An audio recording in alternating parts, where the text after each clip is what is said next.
الحمدللہ وکفا وسلام علی عبادہ الذین اصطفی اما بعد۔ محترم سامعین و ناظرین، السلام علیکم ورحمۃ اللہ وبرکاتہ۔ آج آپ حضرات کے سامنے ایک مہینے کے متعلق جو آئندہ آ رہا ہے، ذو الحجہ کا مہینہ، اس کی فضیلت کیا ہے، اس میں کیا اعمال مسنون ہے، وارد ہے، اس سلسلے میں آپ حضرات کے سامنے کچھ اوتھینٹک باتیں میں پیش کرنے جا رہا ہوں۔ اللہ تعالیٰ مجھے بھی اس پر عمل کرنے کی توفیق نصیب فرمائے، آپ حضرات کو بھی اس پر عمل کرنے کی توفیق نصیب فرمائے۔ تو یہ ذی الحجہ کا مہینہ بہت ہی مقدس مہینہ ہے، بہت ہی محترم مہینہ ہے، اور اس مہینے کی قرآن و حدیث میں خاص طور پر فضیلت وارد ہوئی ہے، اور اس میں جو خاص 10 دن ہے اس کو تو بہت امپورٹنٹ سمجھا گیا ہے، اور بہت اس کی فضیلتیں وارد ہوئی ہیں جو میں آگے قرآن و حدیث کے حوالے سے آپ کے سامنے بیان کروں گا۔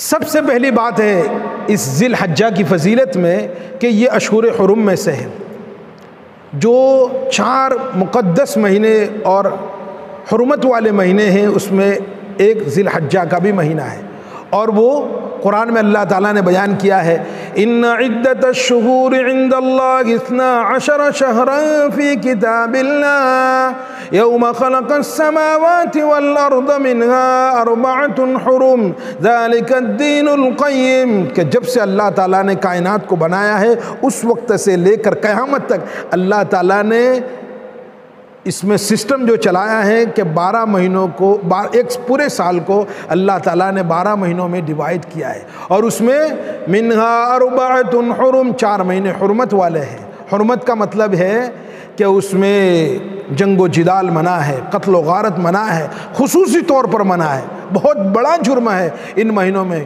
قتل کرنا، قتل و غارت کرنا۔ اور یہ حرمت والے مہینے کا مطلب یہ ہے کہ اس میں خاص طور پر گناہوں سے بچا جائے، گناہوں سے بچنے کا اہتمام کیا جائے، اس کا مطلب یہ ہے۔ جیسے مسجد حرام کہا جاتا ہے، اسی طریقے سے مسجد حرام کا مطلب ہے حرمت والی مسجد، مقدس مسجد، تقدس والی مسجد۔ اسی طریقے سے اشہر حرم کا مطلب ہے تقدس والے مہینے، حرمت والے مہینے، محترم مہینے۔ ایک بات یہ ہے، صرف ذی الحجہ کی فضیلت کے لیے اتنا کافی تھا، لیکن اس کے بہت سارے دوسرے بھی فضائل ہیں۔ دوسری بات، اس کی خصوصیت دوسری یہ ہے کہ اس مہینے میں اللہ تعالیٰ نے ایک بڑی عبادت کو فرض کیا ہے جو اسلام کا بڑا رکن ہے، اور وہ ہے حج کی عبادت۔ اور حج کی عبادت کے لیے، اس کے مناسک کے لیے اللہ تعالیٰ نے اس مہینے کو سلیکٹ کیا ہے، اس مہینے کا انتخاب کیا ہے۔ اور دوسرے مہینوں میں عمرہ کیا جا سکتا ہے، دوسری تمام عبادتیں کی جا سکتی ہیں، روزے بھی رکھے جا سکتے ہیں، لیکن حج کی عبادت، حج کے مناسک، حج کے ارکان صرف ذی الحجہ میں اور اس کے خاص دنوں میں ادا کیے جائیں گے۔ اس کے لیے اللہ تعالیٰ نے ذی الحجہ کی مہینے کو یہ شرف عطا فرمایا، یہ فضیلت دی کہ اس کے لیے اللہ تبارک و تعالیٰ نے اس عبادت کے لیے ذی الحجہ کو منتخب کیا۔ اور آپ سب حضرات کو معلوم ہے کہ حج کیا ہے۔ حج ابراہیم علیہ السلام کی چند اداؤں کا نام ہے، ہاجرہ علیہ السلام کی چند اداؤں کا نام ہے، اور ابراہیم علیہ السلام کے بیٹے اسماعیل اور اسحاق علیہ السلام، یہ 2 بڑے بیٹے ہیں ان کی نسل سے اللہ تعالیٰ نے بہت زیادہ پیغمبر مبعوث فرمائے ہیں۔ تو یہ بڑا خاندان ہے ابراہیم علیہ السلام کا۔ تو یہ ابراہیم علیہ السلام کی چند اداؤں کا نام حج ہے، اور ابراہیم علیہ السلام کی شریعت کے ساتھ ہماری شریعت کو خاص نسبت ہے۔ ابراہیم علیہ السلام کی ذات کے ساتھ ہمارے نبی کو خاص تعلق ہے۔ ہمارے نبی پاک صلی اللہ علیہ وسلم فرماتے ہیں، عدد عیسیٰ علیہ السلام کو دیکھنا ہو تو یہ عروہ ابن مسعود کو دیکھ لو۔ ہمارے نبی بتاتے ہیں کہ فلاں ایسا لگتا ہے اور فلاں نبی ایسے لگتے ہیں، لیکن ابراہیم کو دیکھنا ہو، ان کی ڈیزائن اور ان کا حلیہ، ان کا رنگ روپ دیکھنا ہو تو تمہارے صاحب محمد الرسول اللہ کو دیکھ لو۔ یہ بخاری شریف کی روایت ہے۔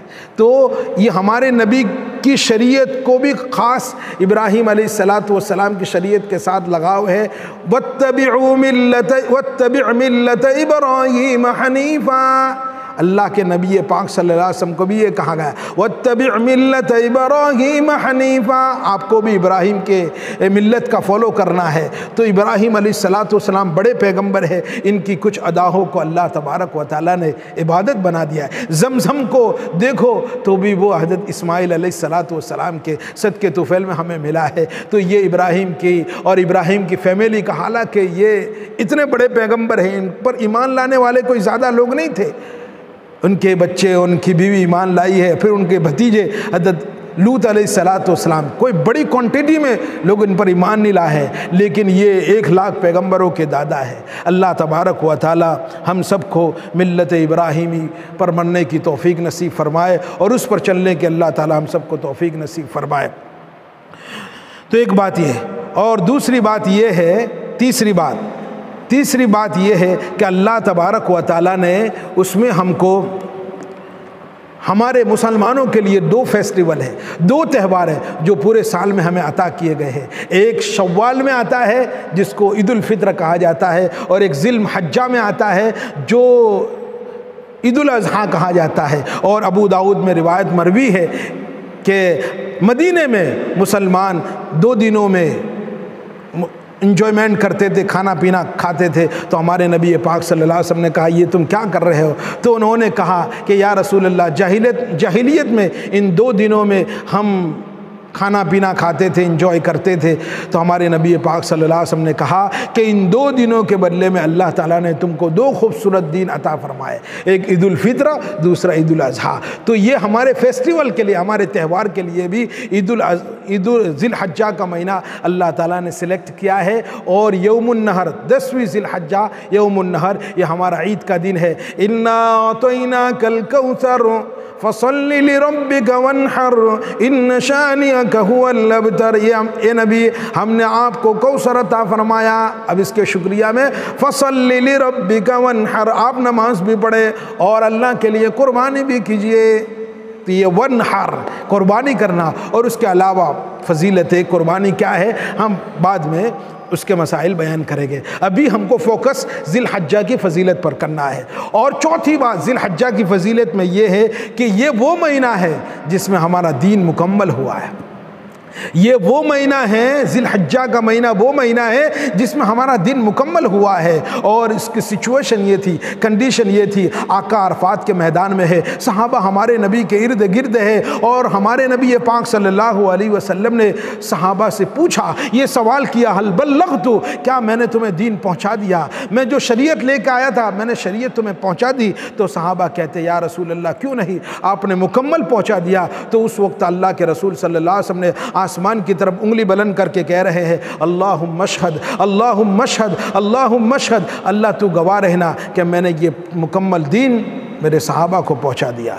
تو اس کے بعد اللہ تعالیٰ نے آیت نازل فرمائی الیوم اکملت لکم دینکم واتممت علیکم نعمتی ورضیت لکم الاسلام دینا، کہ آج کے دن ہم نے تمہارے دین کو مکمل کر دیا اور تمہارے لیے ہم نے اپنی نعمت کو تام کر دیا اور میں راضی ہو گیا، ورضیت لکم الاسلام دینا، تمہارے لیے میں نے اسلام کو ایسے دین اللہ تعالیٰ نے جاری کر دیا ہے، وَرَضِيتُ لَكُمْ، اور تمہارے لیے اسلام کے دین ہونے کو میں راضی ہوں۔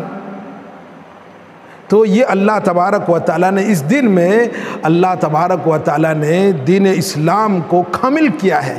تو یہ ذی الحجہ کا مہینہ اس سلسلے میں بہت امپورٹنٹ مہینہ ہے۔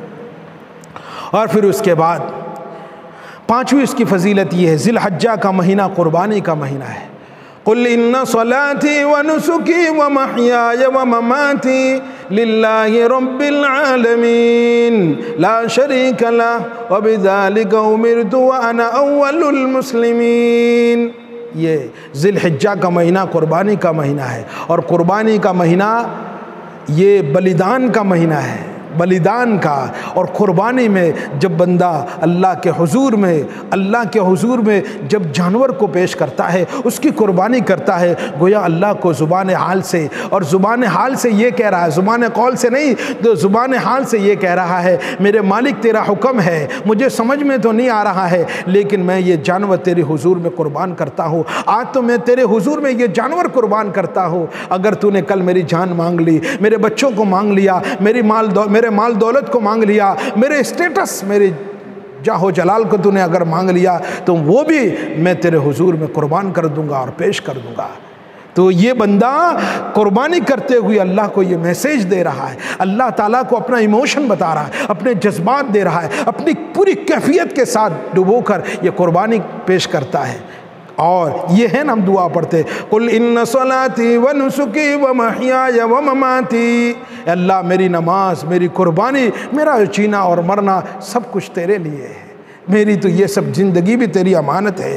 تو اس سلسلے میں اللہ تبارک و تعالیٰ نے ہمیں یہ قربانی کے ایام عطا فرمائے ہیں، اور وہ بھی ذی الحجہ میں ہے، اور یہ قربانی کا مہینہ ہے، اس کو بھی اللہ تبارک و تعالیٰ نے ذی الحجہ میں رکھا ہے۔ اور چھٹی فضیلت اس کی یہ ہے کہ اللہ تعالیٰ نے ذی الحجہ کے مہینے کو اپنے ذکر کے لیے، اس کی خصوصیت ایک یہ ہے کہ یہ مہینہ اور اس کے خاص 10 دن اللہ تعالیٰ کے خصوصی ذکر کے ہیں۔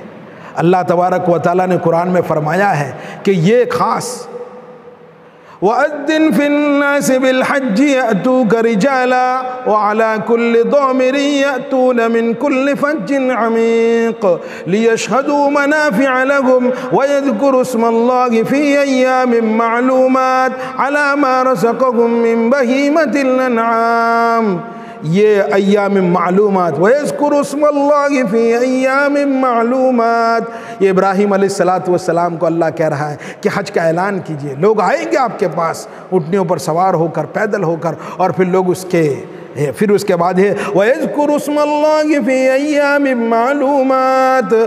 یہ ابن عباس کی تفسیر یہ ہے، ابن عباس کی تفسیر یہ ہے، ان کے ایک شاگرد ہے مجاہد بن جبر، یہ بڑے شاگردوں میں سے ہے، جیسے حضرت ابن عمر کے شاگرد ہے نافع، اسی طریقے سے ابن عباس کے شاگرد ہے مجاہد بن جبر۔ یہ ان کی ویکیپیڈیا میں آتا ہے، ان کے حالات میں آتا ہے کہ یہ انہوں نے 30 مرتبہ ابن عباس سے قرآن کی تفسیر پڑھی ہے، اور بار بار یہ تفسیر کا سوال کرتے تھے، حدیث کا بھی علم تھا، تفسیر کا بھی علم تھا، یہ ان کے بڑے شاگرد ہیں۔ وہ یوں کہتے ہیں، ابن عباس سے نقل کرتے ہیں، ابن عباس یہ کہتے ہیں کہ فی ایام معلومات سے ذی الحجہ کے 10 دن مراد ہے، ذی الحجہ کے 10 دن مراد ہے۔ اور اسی کے انوسندھان میں، اسی کے ذیل میں ایک بات بیان کرتا چلو، قرآن میں ایک دوسری صورت ہے والفجر ولیال عشر والشفع والوتر، قسم ہے مجھے فجر کی، اور پھر ولیال عشر، اور 10 راتوں کی، ولیال عشر سے مراد یہی مجاہد ابن جبر یوں کہتے ہیں، جو ابن عباس کے شاگرد ہیں، میں نے ان کے بارے میں بتایا، وہ یوں کہتے ہیں کہ ولیال عشر سے مراد ابن عباس کی یہ تفسیر ہے۔ ابن عباس کہتے ہیں یہ ولیال عشر یعنی 10 راتوں سے، یہ ذی الحجہ کی 10 راتیں مراد ہیں۔ تو میں بتانا یہ چاہتا ہوں کہ ذی الحجہ کے پہلے جو 10 دن ہے اس کی بھی فضیلت قرآن میں آئی ہے کہ یہ خصوصیت سے ذکر کے دن ہے، اور ذی الحجہ کے 10 دن کی راتوں کی بھی فضیلت قرآن میں آئی ہے ولیال عشر، قسم ہے 10 راتوں کی۔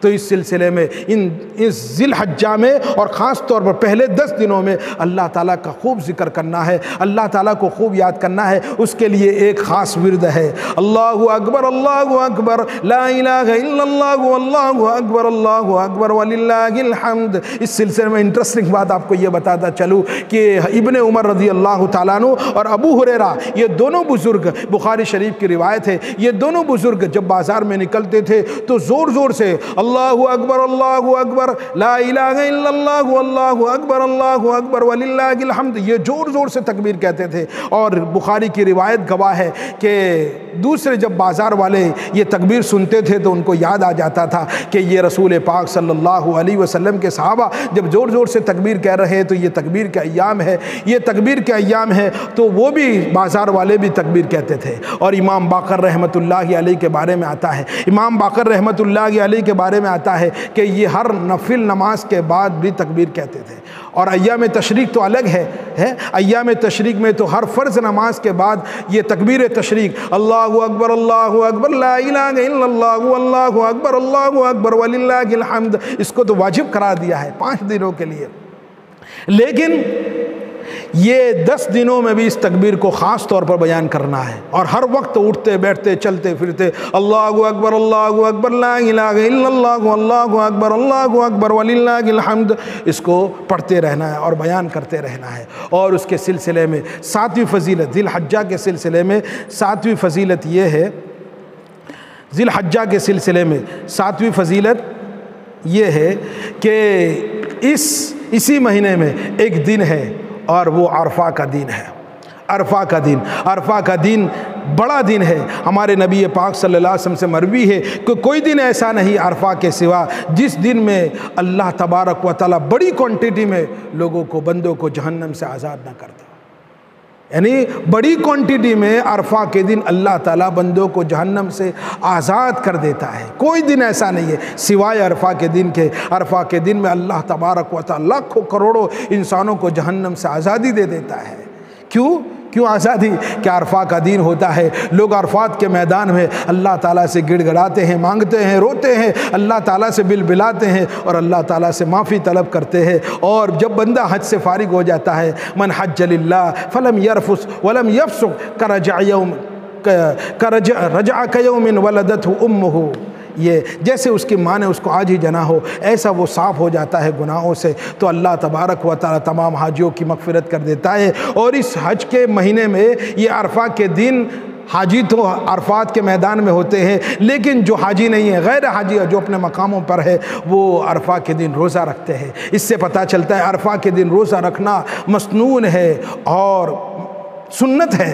اور ہمارے نبی پاک صلی اللہ علیہ وسلم کے متعلق بھی آتا ہے، ہمارے نبی پاک سے مسلم شریف کی روایت ہے جو بندہ عرفہ کا دن روزہ رکھتا ہے، حاجی کے لیے روزہ نہیں ہے غیر حاجی کے لیے روزہ ہے، تو جو بندہ عرفہ کے دن روزہ رکھتا ہے اللہ کے نبی صلی اللہ علیہ وسلم فرماتے ہیں مجھے امید ہے کہ اللہ تبارک و تعالیٰ اس کے پچھلے 1 سال کے اور آئندہ 1 سال کے گناہوں کا یہ کفارہ بن جائے. اس کی اتنی فضیلت ہے. تو عرفہ کا دن بھی ذی الحجہ میں ہوتا ہے اور یہ مقدس متبرک دین ہے. اس لیے اللہ تبارک و تعالی ہمیں اس دین کی قدر کی توفیق نصیب فرمائے. اور اب خاص طور پر عرفہ کے یہ ذی الحجہ کے جو اگلے 10 دن ہے اس سلسلے میں آتا ہے. اللہ کے نبی پاک صلی اللہ علیہ وسلم فرماتے ہیں، بخاری شریف کی روایت ہے کہ اللہ تبارک و تعالیٰ کو یہ ذی الحجہ کے پہلے 10 دن میں جو اعمال اللہ کو پسند ہے وہ دوسرے دنوں میں اتنے پسند نہیں ہے. یعنی جتنے اس 10 دنوں میں بندہ عمل کرتا ہے، جتنے ان 10 دنوں میں اللہ تعالیٰ کو عمل پسند ہے، بندے کے عمل پسند ہے، وہ اتنے دوسرے دنوں میں نہیں. یعنی اللہ تعالیٰ کو ان 10 دنوں میں کیے ہوئے اعمال بہت زیادہ پسند ہے. صحابہ نے کہا یا رسول اللہ حج بھی نہیں؟ تو ہمارے نبی نے کہا جی حج بھی نہیں، مگر وہ مجاہد جو اللہ کے راستے میں اپنے مال کے ساتھ اپنے جان کے ساتھ گیا اور سب کچھ وہ گنوا کے آیا، یعنی وہ خود شہید بھی ہو گیا اور اس کا مال بھی لٹ گیا، تو اللہ تبارک و تعالیٰ کے یہاں وہ بڑا ثواب کا حامل ہے. ہاں لیکن یہ جو بندہ جو 10 دن میں عبادت کرتا ہے، ان 10 دنوں میں اللہ تعالیٰ کو ان 10 دنوں کی عبادت بڑی پسند ہے. اور اس میں کیا کرنا ہے؟ خاص طور پر 10 دنوں میں خاص اللہ تعالیٰ کا ذکر کرتے رہے. اور میں نے جو بتا اللہ اکبر لا الہ الا اللہ اللہ اکبر وللہ الحمد اس کو خاص طور پر دہرائے اور اللہ تعالیٰ کی خاص تسبیح کرے. اور ذکر کے لیے قرآن کی تلاوت ہے اور کچھ پڑھنا پڑھانا ہو اور پھر اس کے بعد قرآن کی تفسیر پڑھے، قرآن کی تلاوت کرے، اس کو سمجھے. اور اس 10 دنوں میں اللہ تک کے نبی صلی اللہ علیہ وسلم نے روزے بھی رکھے ہیں. ابو داؤد شریف کی روایت ہے کہ ازواج مطہرات میں سے کوئی بیوی بیان کرتی ہے کہ ہمارے نبی پاک صلی اللہ علیہ وسلم ذی الحجہ کے جو 10 دن ہے وہ اگلے 9 دنوں میں 9 دن تک اللہ کے رسول صلی اللہ علیہ وسلم روزے رکھتے تھے. کیونکہ 10ویں ذی الحجہ کا جو دن ہوتا ہے وہ تو عید کا ہے، اس میں تو روزہ رکھنا حرام ہے. تو پہلے 9 دنوں میں اللہ کے رسول صلی اللہ علیہ وسلم روزہ رکھتے تھے. اور عاشورہ کے دن کا بھی روزہ رکھتے تھے۔ یہ سب باتیں ثابت ہو گئی، اور یہ بہت محترم مہینہ ہے، اس کی خاص اہمیت کرنی چاہیے، اور اس کو خاص عبادتوں میں اور تلاوت میں، کچھ سیکھنے سکھانے میں اور اچھے کام میں، جو عام دنوں میں بھی ہم کرتے لیکن اس دن میں خصوصیت سے کام کرے۔ اللہ تبارک و تعالیٰ کے ہاں ان تمام کاموں کا جو ذی الحجہ کے پہلے 10 دنوں میں کیا جاتا ہے بڑے مقبول ہے اور بڑے اللہ کے یہاں محبوب ہے، اس کی بہت زیادہ فضیلت ہے۔ اور ایک بات، یہ 10 دنوں کی فضیلت اتنی زیادہ کیوں ہے؟ اس سلسلے میں فتح الباری میں ابن حجر رحمۃ اللہ علیہ لکھتے ہیں کہ یہ 10 دن وہ ہیں کہ جس میں اللہ تبارک و تعالیٰ نے تمام عبادتوں کو جمع کر دیا ہے۔ ان حدیث کے تحت میں ابن عمر فتح الباری میں ابن حجر لکھتے ہیں کہ 10 دنوں میں اللہ تعالیٰ نے تمام عبادتوں کو جمع کر دیا ہے۔ توحید تو بندے کے پاس ہے، نماز بھی پڑھتا ہے، اور یہ روزے بھی میں نے آپ کی بتائی کہ اللہ کے رسول صلی اللہ علیہ وسلم 9 دنوں تک روزے رکھتے تھے، اور اگر دوسرے دنوں کے روزے نہ ہو تو کم از کم عرفہ کا تو روزہ سب کے سب رکھے، اور ہمارے نبی 9 دنوں تک روزے رکھتے تھے۔ اور پھر اس کے بعد ایک بڑی عبادت اسلام کی، حج کی عبادت، یہ اس مہینے میں ہے، تو تمام عبادتوں کا مجموعہ اس مہینے میں شامل ہو جاتا ہے، اور اس مہینے میں لوگ عبادت کرتے ہیں۔ اس لیے یہ 10 دنوں کی فضیلت اللہ کے یہاں بہت محترم ہے، مقدس ہے، محترم ہے۔ اللہ تعالی ہم سب کو ان تمام اعمال پر عمل کرنے کی توفیق نصیب فرمائے، اور ذی الحجہ کی اہمیت نصیب فرمائے، اور اللہ تبارک و تعالی ہم سب کو اس کا احترام کرنے کی توفیق نصیب فرمائے۔ وآخر دعوانا ان الحمد للہ رب العالمین۔